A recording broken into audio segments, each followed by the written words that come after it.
इतना जोश और उत्साह पार्टी के कार्यकर्ताओं में जो हमें दिखाई दे रहा है, ये बता रहा है कि पिछला कुछ भी रहा हो राजनीति में, लेकिन आने वाले समय में यहाँ नोएडा के हमारे कार्यकर्ता नेता आप सब लोग मिलकर के भरपाई करने का काम करेंगे। मैं अपने उन पत्रकार साथियों को धन्यवाद देना चाहता हूं, बधाई देना चाहता हूं कि इतने दबाव में भी आकर के वो कहीं न कहीं सच्ची खबरों को कोई न कोई स्थान दे रहे हैं। मैं सबसे पहले प्रिंस यादव के परिवार को बहुत बहुत बधाई और धन्यवाद देना चाहता हूं कि जहां पर वो अपनी दादी हीरा देवी बाबा किशन यादव जी के प्रतिमा का आज अनावरण करने का मुझे मौका मिला है, जहां उन्होंने प्रतिमा लगाई हैं, न केवल वहां से आशीर्वाद देती रहेंगी वो दोनों लोग, वहीं हमें याद दिलाते रहेंगे कि पूर्वजों ने किस तरीके से हमें और आपको आगे बढ़ने का मौका दिया है। आज जो हम यहां पर दिखाई दे रहे हैं, हमारे पूर्वजों का ही आशीर्वाद है, जिसकी वजह से हम यहां पर मौजूद हैं। और कहीं न कहीं आज जब उन्होंने अपनी दादी और बाबा की प्रतिमा का लगाने का फैसला किया है, वहीं जहां वो यादों में उन्हें याद करते थे, वहीं आज सामने देख पा रहे हैं। और जो उन्होंने ऐसा अच्छा काम करके कहीं न कहीं समाज में एक नया संदेश देने का काम किया, मैं उनके परिवार के लोगों को बहुत बहुत बधाई और बहुत बहुत शुभकामनाएं देता हूं। हमारे नोएडा के साथी हैं, ये दिल्ली का लगा हुआ हिस्सा है। इतना जोश और उत्साह पार्टी के कार्यकर्ताओं में जो हमें दिखाई दे रहा है, ये बता रहा है कि पिछला कुछ भी रहा हो राजनीति में, लेकिन आने वाले समय में यहाँ नोएडा के हमारे कार्यकर्ता नेता आप सब लोग मिलकर के भरपाई करने का काम करेंगे। ये नोएडा न जाने कहां पहुंचा जा रहा है। कई बार लगता है कि आसपास के जितने भी इलाके हैं उनसे आगे निकल जाएगा। अगर हम उत्तर प्रदेश को देखें तो दिल्ली से लगा हुआ हमारा जो क्षेत्र है, कुछ मामलों में तो बहुत आगे है, बहुत आगे चला गया है। और अगर नोएडा के रहने वालों को देखें तो न केवल उत्तर प्रदेश के यहां लोग रहते हैं, बल्कि मैं समझता हूं देश के बड़े पैमाने पर लोग यहां पर रहते हैं। जो प्रतिष्ठा, जो इंफ्रास्ट्रक्चर जो बना हुआ दिखाई दे रहा है, जहां हर सरकार की कोशिश रही है कि इस इलाके को बेहतर करें, वहीं मैं ये दावा कर सकता हूं, कह सकता हूं कि अगर सबसे ज्यादा नोएडा और नोएडा के आसपास के इंफ्रास्ट्रक्चर को बेहतर करने के लिए अगर किसी ने योजना बनाई या उस समय की योजनाएं बनी हुई जो आज लागू होती हुई दिखाई दे रही हैं, उसमें समाजवादी पार्टी की सबसे बड़ी देन है। और जो कभी भी समाजवादियों ने फैसला लिया होगा तो हमेशा ये कोशिश की गई होगी कि जो लोग इससे जुड़े हैं, चाहे वो किसान जिनकी जमीन, जिनकी वजह से ये खुशहाली और तरक्की और चमक दिखाई दे रही है, उनके साथ कभी भी अनदेखी न हो। मुझे याद है नोएडा के हमारे तमाम किसान भाई और नेता मिलते थे, जो जो मांगे थी उनकी उस समय पर, उनको अगर किसी ने लागू कर करके और किसानों को ज्यादा मुआवजा देने का फैसला अगर किसी ने लिया है, तो वो पुरानी सरकार समाजवादियों की रही, जिन्होंने किसानों को सम्मान देने का काम किया।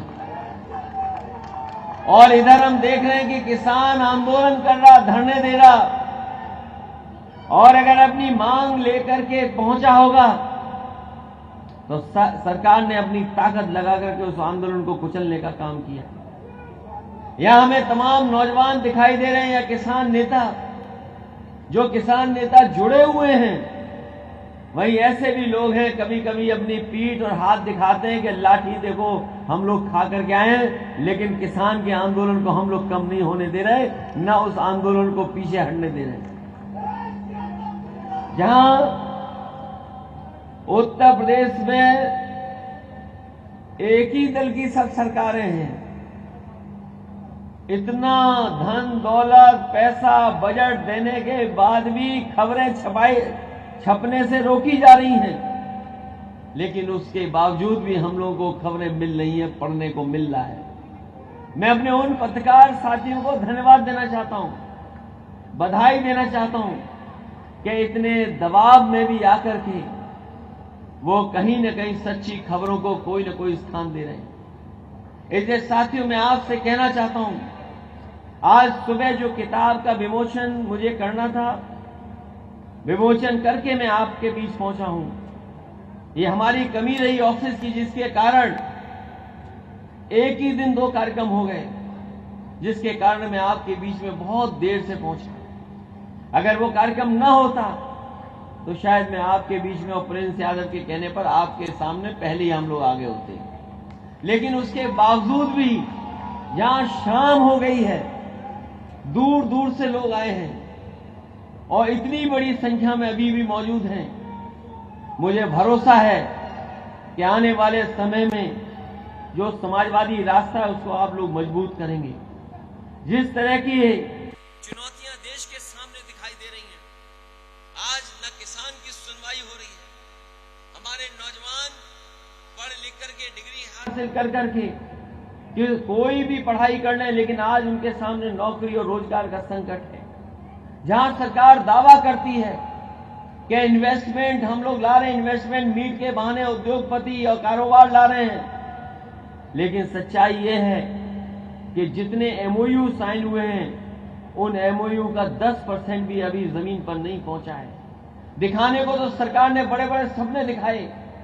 कि हम 5 लाख करोड़ का इन्वेस्टमेंट ला रहे हैं, उत्तर प्रदेश को $1 ट्रिलियन की इकोनॉमी को बना रहे हैं, लेकिन जिस रास्ते पर उत्तर प्रदेश चल रहा है उससे मुझे नहीं लगता है कि हमारा उत्तर प्रदेश कहीं आगे बढ़ रहा है। जो बड़े बड़े काम उस सरकार में हुए वो आज दिखाई दे रहे हैं, लेकिन इस सरकार के काम को हम लोग देखना चाहें तो देख नहीं सकते, पता नहीं कौन से काम करना है। दुख होता है आज जो सरकार ये कह रही हो कि हम 1 ट्रिलियन और 5 ट्रिलियन की अर्थव्यवस्था बना देंगे, वही सड़कों से अभी भी जानवर नहीं हटा पा रहे। कोई कल्पना कर सकता है कि उत्तर प्रदेश में कोई दिन ऐसा नहीं जाता जिस दिन जानवर के टकराने से किसी की जान न जाती हो। हर दिन एक किसी की जान जा रही है, और हमने और आपने तो आज के जमाने में तमाम वीडियो देखे होंगे जहां पर कहीं न कहीं से कोई एक घटना ऐसी आती है, ऐसी दर्दनाक घटना आती है कि कोई व्यक्ति अपने परिवार के साथ जा रहा है और कहीं से कोई जानवर आया, गाड़ी टकराई और जान चली गई। पूरे उत्तर प्रदेश में जब से भारतीय जनता पार्टी की सरकार आई है,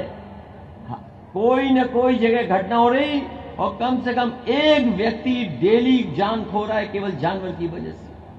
लेकिन सरकार को कोई परवाह नहीं। इधर समाजवादियों ने और देश के पैमाने पर बड़े बड़े दलों ने मिलकर के, और बड़े दल सब राष्ट्रीय दल से लेकर के और क्षेत्रीय दल जिनकी दूसरे प्रदेश में भी सरकार बनी है, सभी विपक्षी दलों ने मिलकर के इंडिया गठबंधन बनाया है। और ये इंडिया गठबंधन वो है जो भारतीय जनता पार्टी को हटाने का काम करेगा।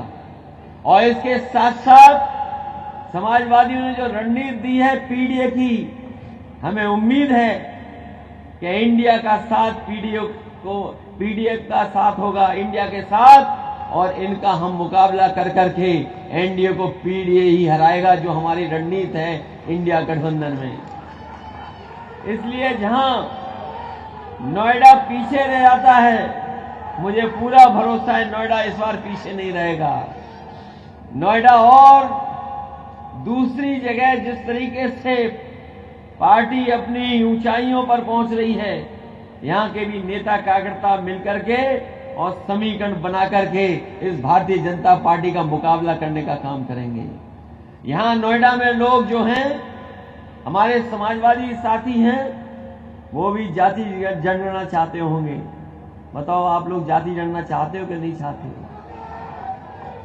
और जो लोग इस ताकत से घबरा रहे हैं, वो जाति जनगणना नहीं चाहते हैं। और मैं कह सकता हूं इस बात को,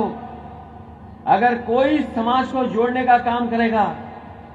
तो वो जाति जनगणना है। और जाति जनगणना के साथ साथ जब सामाजिक न्याय होगा तो समाज अपने आप जुड़ता हुआ दिखाई देगा। जब तक जाति जनगणना नहीं होगी तब तक कोई तरक्की और खुशहाली जिन्हें हम पहुंचाना चाहते हैं हम नहीं पहुंचा पाएंगे। इसलिए आज के मौके पर जहां पर इतना शानदार कार्यक्रम हुआ है, सुबह से ही कार्यक्रम चल रहा, उसके बाद भी नहीं हुआ है, मैं आप सबका बहुत बहुत धन्यवाद और आभार प्रकट करता हूं। एक बार फिर मैं प्रिंस यादव और उनके सहयोगी साथियों को बहुत बहुत धन्यवाद दूंगा, बधाई दूंगा। आज जो खबर हम लोगों को सुनने को मिली, शकील सैफी जो हमारी पार्टी के संगठन के पुराने साथी थे, पिछली बार जब मैं आया तो उनसे मिला भी था, लेकिन अचानक उनके हार्ट अटैक होने से बीमारी कारण